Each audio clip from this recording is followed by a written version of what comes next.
como Mr. pone, a diferença na política banda e para junto em respeito de bom color político para por defender o país. E awe, está um momento aqui, awe não vai tocante de color político, de raça, de religião, awe vai tocante Aruba. Awe não vai tampouco tocante quem afirma Kiko, passou, mientras tanto, tur prueba arriba mesa.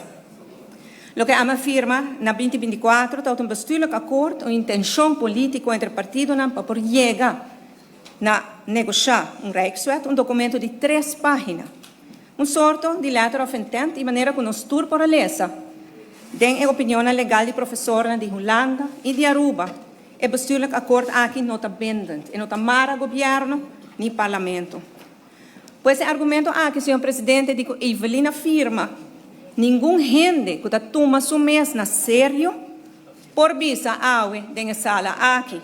E me repetir, senhor presidente, se político toma sua mesa na sério e não por repetir o argumento de que Evelina afirma, passou essa, que não é verdade, e que vários professores de lei a expressar isso aqui.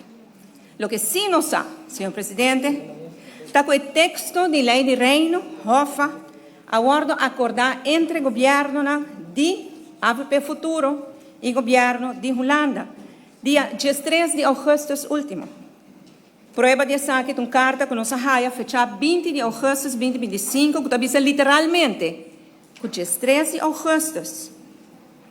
13 de agosto último, o governo de Holanda e Aruba, durante uma assim chamada bestuurlijk overleg, com um encontro a nível de governo, chega a um acordo sobre o texto de lei de Hofa. Sei documento de 46 páginas que o governo de AVP e Futuro afirma e que nós, a mim, para prometer viajar, dia 29 de agosto, dia o governo apresentado em sala aqui. Que, senhor presidente, me repetir, se político toma sua mesa sério, está stop de usar argumento que é saco, não está correto, a pessoa não tem nenhuma dúvida, que é afirma a lei aqui, está o governo de AVP Futuro.